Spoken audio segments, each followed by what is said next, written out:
Hello and welcome to an episode of Historically Marked. I am Jason. This is another Route 66 episode, and this time I'm in downtown Chicago on Adams Street, right near the beginning and end of Route 66. So I'm hungry, it's breakfast time, it's 9 a.m. What should I eat? Should I eat Dunkin' Donuts, Burger King, or behind it, Lou Mitchell's? Well, that's a no-brainer. Route 66 people are travelers from all over the world. They definitely want something mom and pop made and not from a chain. So I'm definitely going Lou Mitchell's today. I'm gonna eat there for breakfast. I'm gonna tell you some history about the place. So come with me. All right. So this place shouldn't be that hard to find. I mean, there's a big sign, but of course, I don't know how fast people usually drive on Adams, but then again, it could be easy to miss. But this is within walking distance of a lot of places. That's the Union Station, that little building, and then you have the Willis Tower, or Sears Tower, whichever. So this is the place that a lot of Route 66 travelers usually start off their trip. Preferably in the morning. They eat a good breakfast, because breakfast is the most important meal of the day.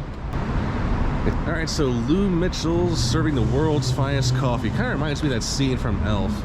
The world's finest coffee, eh? Okay.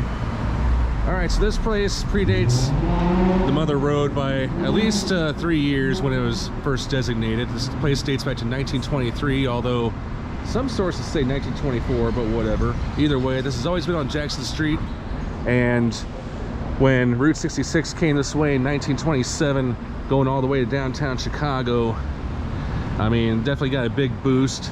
And to this day, I mean, people from politicians, famous people, to locals to regulars come here for a nice breakfast and lunch.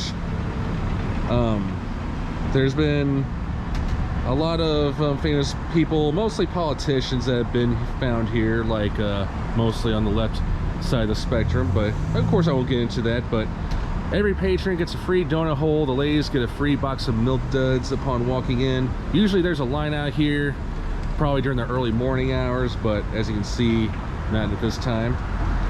This place was added to the National Register of Historic Places in 2006. The Hampton Hotels marker was once here, and you can kind of see it in the window, but it is, I think part of it has been taken down. Yeah, here's the first half of it. I hope the second half of it can be found somewhere, but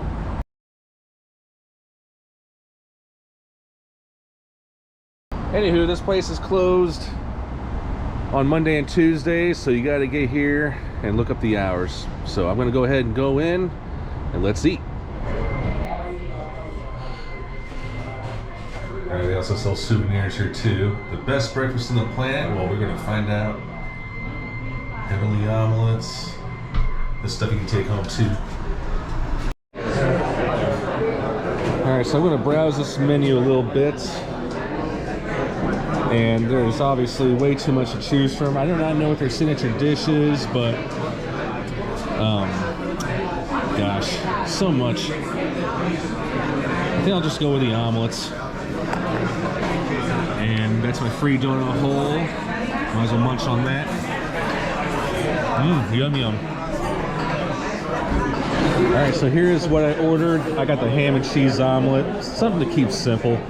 Didn't really want anything that complicated, but they got like over literally 20 different kinds of omelets here. The toast, white toast. Man, look how big that baby is. They call it quality for some reason. And of course it comes with potatoes. I think I'll add a little bit of this to it. Or this, I don't know. Something to spice it up, shall we? Oh man. And one thing I should note is, yes, the prices seem kind of pricey, but they give you a very generous portion. I mean, I don't even think I'm a third from finishing this thing, so just eat like there's no tomorrow. See how big that French toast is? That's huge, baby. All right, this is the pecan roll. Now you got a pecan roll on this side of you. It is hot. It's tracing it. Wow.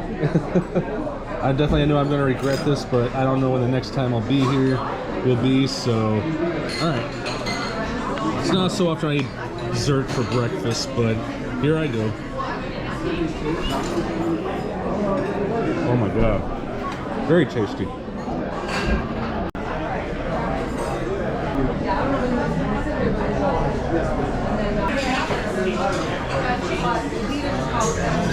All right, so it goes without saying, I am stuffed. So if you walk out of here hungry, that's your own fault.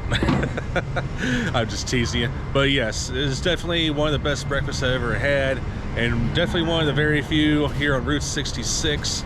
Yep, I know it's easy to forget that I'm on Route 66, but that's a little besides the point. But all right, well, I hope I gave you guys a good reason to eat here, because whether you're mostly beginning your Route 66 journey or maybe ending it, I mean, the best place to start is right here at Lou Mitchell's Cafe and Bakery. All right, I am Jason in downtown Chicago, signing off.